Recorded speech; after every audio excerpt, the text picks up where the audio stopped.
پانچ لائن کے معزز دوستو، السلام علیکم۔ عربوں کا مسلم امہ پر ایک اور وار۔ متحدہ عرب امارات کے 10 جنگی طیارے یونان پہنچ گئے۔ اسرائیل امارات معاہدے کے ہولناک نتائج آنا شروع۔ رجب طیب اردوغان کے فیصلے دنیا کو کھٹکنے لگے۔ ترکی کے خلاف اسرائیل، یونان اور متحدہ عرب امارات نے مشترکہ جنگی اقدامات شروع کر دیے۔ کیا ترکی پر بڑا حملہ ہونے کو ہے؟ جواب میں ترکی نے بھی اپنی فضائیہ کو ہائی الرٹ کر دیا ہے، یعنی جنگ کے بادل گہرے ہو رہے ہیں اور جنوبی ایشیا کسی وقت بھی آگ و بارود کی برسات میں نہا سکتا ہے۔ کیا عرب اسرائیل امن معاہدہ دنیا کے لیے تباہ کن ثابت ہوگا؟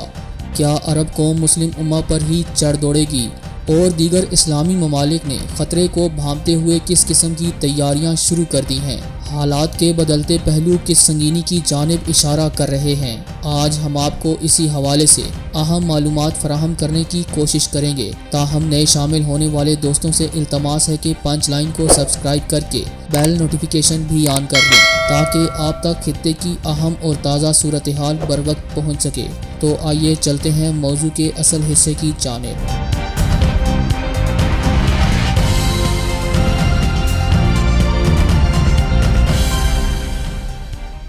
معزز دوستو، عرب امارات اور اسرائیل کا امن معاہدہ امت کو تقسیم کی جانب لے جانے لگا۔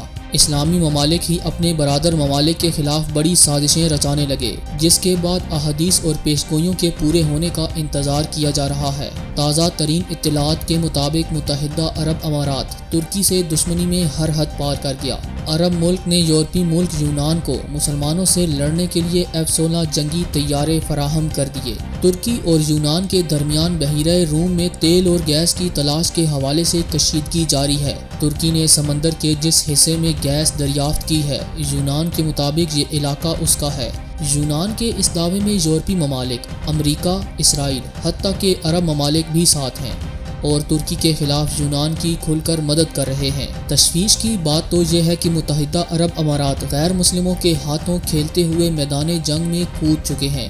متحدہ عرب امارات نے اپنے برادر اسلامی ملک ترکی کو تباہ کرنے کے لیے یونان کی مدد شروع کر دی ہے اور تقریباً اپنے 10 F-16 جنگی جہاز یونان کی فضائیہ کو دے دیے ہیں، جس نے جنگ کے شعلے مزید بلند کر دیے ہیں اور خطے میں کسی وقت بھی بڑے مارکے کا آغاز ہو سکتا ہے۔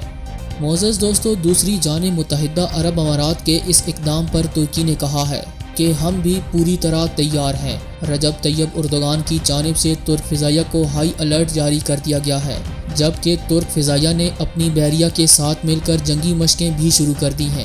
یہی نہیں، ترک بحریہ نے جدید جنگی بیڑا بحیرہ روم میں اتارنے کا فیصلہ بھی کر لیا ہے۔ یوں یہ تصادم رفتہ رفتہ جنگی صورتحال اختیار کرتا جا رہا ہے۔ عربوں کا اسرائیل کے ساتھ گٹھ جوڑ امت مسلمہ کے لیے بڑے خطرے سے کم نہیں۔ یہی وجہ ہے کہ گزشتہ روز ملائیشیا کے ہیرو مہاتیر محمد صاحب نے بھی ایک اہم بیان جاری کیا۔ اپنے ایک انٹرویو میں مہاتیر محمد صاحب نے کہا ہے کہ اسرائیل کے ساتھ امارات کی دوستی کے نتیجے میں مسلم امہ میں پھوٹ پڑے گی۔ اس طرح صہیونی دشمنوں کو مسلمانوں کے قتل عام کی آگ پر تیل چھڑکنے کا موقع بھی ملے گا۔ امارات نے ایک ایسا قدم اٹھایا جس کے نتیجے میں مسلم دنیا ایک دوسرے کے ساتھ الجھ جائے گی اور مسلمان ممالک کا اپنا امن تہ و بالا ہو جائے گا۔ اس اقدام سے فلسطین پر اسرائیل کو اپنا قبضہ مضبوط کرنے کا موقع بھی ملے گا۔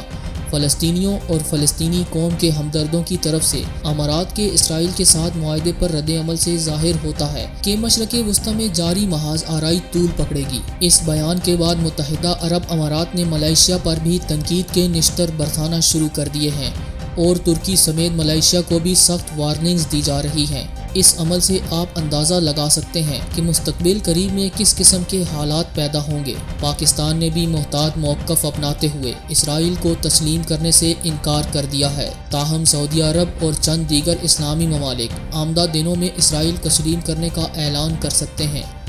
ناظرین گرامی، ماہرین کہتے ہیں کہ اسرائیل اور عرب امارات کے باضابطہ سفارتی تعلقات کا معاہدہ اس قدر سادہ معاملہ نہیں، بلکہ اس معاہدے کے بعد خطے میں ایک اور جنگ کے ساتھ ساتھ کئی مسلم ریاستوں میں عرب بالادستوں کے ذریعے فوجی بغاوت کے خدشات بھی بڑھ گئے ہیں۔ سب سے پہلا محرک عرب بادشاہتوں کا خوف ہے جو عرب لیگ کے دوران پیدا ہوا۔ عربی حکمرانوں کو اندازہ ہوا کہ پولیٹیکل اسلام ان کے لیے بڑا خطرہ ہے اور جبر اور کرپشن کے خلاف کوئی بھی مقبول تحریک ان کی بادشاہتوں کے لیے خطرہ بن سکتی ہے، یہاں تک کہ امریکہ جیسی عالمی طاقت بھی اپنے کٹر اتحادی حسنی مبارک کو ایسی تحریک میں کوئی مدد فراہم نہیں کر سکی اور اخوان المسلمین کی مقبول تحریک نے اس کا تختہ الٹ دیا۔ اور پھر اس دوران تیونس اور سوڈان سمیت کئی مثالیں ابھر کر سامنے آئیں۔ عرب لیگ کے بعد خطے میں سیکیورٹی صورتحال بھی بدلنے لگی۔ امریکہ کوشش کے باوجود شام کے صدر بشار الاسد کو ہٹانے میں ناکام رہا۔ سعودی عرب کی تیل تنصیبات پر حملے کے بعد امریکہ نے سعودی عرب کی مدد کے لیے کوئی فوجی قدم نہیں اٹھایا۔ عرب بادشاہتیں جو اپنی بقا کے لیے امریکہ اور یورپی اتحادیوں پر اشروں سے انحصار کرتی آئی ہیں، انہیں احساس ہوا ہے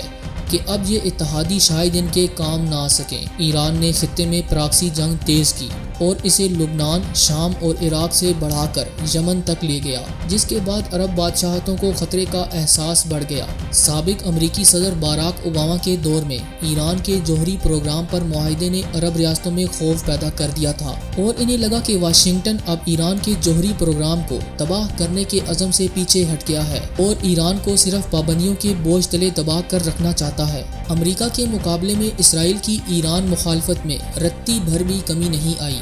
اسرائیل ان تمام عرب ریاستوں کو یقین دلاتا رہا جن کے اس سے تقریباً 60 کی دہائی سے خفیہ تعلقات ہیں کہ وہ ایران کے مقابلے میں ان کی مدد کے لیے تیار ہے۔ دوستو، عرب ریاستیں جو بظاہر اسرائیل کی مخالف اور فلسطینیوں کی ہم نوا تھیں، خفیہ رابطوں میں اسرائیل کے ساتھ سیکیورٹی معاملات میں عملی تعاون کرتی رہیں اور اسی تعاون کے نتیجے میں لبنان اور شام میں اسرائیل ایرانی مفادات اور تنصیبات پر بمباری کرتا رہا اور ایران کی جوہری تنصیبات اسرائیلی حملوں کی زد میں رہیں۔ اسرائیل عرب تعلقات ایک عرصے تک خفیہ رہے، لیکن 2009 میں دوبارہ اقتدار میں آنے کے بعد اسرائیلی وزیراعظم بنجمن نیتن یاہو نے خفیہ تعلقات کو منظر عام پر لانے کی پالیسی اپنائی، جس کے بعد تعاون کے چھوٹے چھوٹے سفارتی اقدامات چلتے رہے اور پھر بڑا قدم اسرائیل نے اس وقت اٹھایا جب انٹرنیشنل رینیوبل انرجی ایجنسی کے ہیڈ کوارٹرز عرب امارات میں بنانے میں سفارتی مدد کی، لیکن اس کے بدلے ایک شرط رکھی کہ اس کے سفارتکاروں کو ان کے ہیڈ کوارٹرز میں تسلیم کرنا پڑے گا۔ 2015 میں اسرائیل نے ایجنسی ہیڈ کوارٹر میں سفارتی مشن کھولا تو یوں عرب امارات میں اسرائیل کا پہلا سفارتی دفتر بن گیا۔ اس طرح ایک ایک قدم اٹھاتے ہوئے اب پورا جال بنا جا چکا ہے۔ یہ اوباما دور کی بات ہے جب خلیج میں امریکی فوجی موجودگی کم ہونا شروع ہوئی، جسے ٹرمپ نے بھی جاری رکھا۔ ان حالات میں اسرائیل عرب ریاستوں کا فطری اتحادی بنتا چلا گیا جو خطے میں موجود ہے اور وہاں سے نکل نہیں سکتا۔ عرب ریاستوں نے ایران کے خلاف اسرائیل کے ساتھ تعاون جاری رکھا، لیکن فلسطین کے مسئلے پر بھی موقف برقرار رکھا۔ اسرائیل اس سے بالکل بھی بددل نہ ہوا اور عربوں کے ساتھ تعلقات میں بہتری سے متعلق کام جاری رکھا۔ اس کی ایک مثال واشنگٹن میں ہونے والی ایک تقریب ہے جہاں سعودی سفارتکار نے اسرائیلی ہم منصب سے کہا کہ وہ مسئلہ فلسطین حل کریں تاکہ اسرائیل عرب علاقائی تعاون کو آگے بڑھایا جا سکے، جس پر اسرائیلی سفارتکار کے ماتھے پر کوئی شکن نہ آئی اور اس نے جواب دیا کہ خطے میں تبدیلی کی چابی فلسطینیوں کے ہاتھ میں کیوں دیتے ہو۔ معزز خواتین و حضرات، اسرائیل نے برسوں عرب ریاستوں کے ساتھ تعاون کو چھپانے کی کوشش کی تاکہ تعاون کرنے والی ریاستوں میں عوام حکمرانوں کے خلاف اٹھ کھڑے نہ ہوں، لیکن نیتن یاہو نے پالیسی بدل دی۔ امریکہ میں ٹرمپ کے صدر بنتے ہی حالات نے مزید پلٹا کھایا اور ٹرمپ نے مسئلہ فلسطین کے حل کے لیے اپنے داماد جارڈ کشن کو ذمہ داری سونپی۔ جارڈ کشن نے عرب شہزادوں کے ساتھ ذاتی تعلقات استوار کیے۔ ڈیل آف سنچری کے نام سے منصوبہ تیار ہوا۔ ٹرمپ نے اسرائیلی وزیراعظم کے ساتھ کھڑے ہو کر اس منصوبے کا اعلان کیا تو عرب امارات اور بحرین کے نمائندے بھی وائٹ ہاؤس کے ایسٹ روم میں موجود تھے۔ ٹرمپ کے منصوبے کو عرب عوام میں پذیرائی نہ ملی، لیکن عرب نمائندوں کی موجودگی پر احتجاج بھی نہ ہوا، جس نے عرب حکمرانوں کو حوصلہ دیا۔ بظاہر تو عرب امارات کا اسرائیل کو تسلیم کرنے کا اعلان اچانک ہوا ہے، لیکن اس پر کام 1.5 سال سے جاری تھا اور 2 ماہ پہلے یہ معاہدہ طے پا چکا تھا، جسے صدر ٹرمپ کی دوسری مدت صدارت کے انتخابات کے لیے محفوظ رکھا گیا۔ عرب امارات نے یہ اعلان امریکی صدارتی انتخاب سے 82 دن پہلے کر کے ٹرمپ کو خارجہ پالیسی محاذ پر ایک تحفہ دیا ہے، جبکہ اسرائیلی وزیراعظم نے بھی انتخابات کے دوران ڈیل آف سنچری کے اعلان کا بدلہ چکا دیا۔ آنے والے حالات کے لیے دیگر اسلامی ممالک کو تیار رہنا چاہیے، خاص طور پر ترکی، پاکستان اور ملائیشیا کو قبل از وقت ہی حکمت عملی تیار کر لینی چاہیے، کیونکہ بڑے امتحان کا وقت قریب آن پہنچا ہے۔ دوستو، ہمیں پوری امید ہے کہ آج کی یہ ویڈیو آپ کو بے حد پسند آئی ہوگی۔ ویڈیو پسند آنے کی صورت میں اسے لائک کرتے ہوئے دیگر دوستوں سے شیئر کریں اور ہمارے چینل کو سبسکرائب کرنا۔ آج ویڈیو میں بس اتنا ہی، اگلی ویڈیو تک کے لیے اللہ نگہبان۔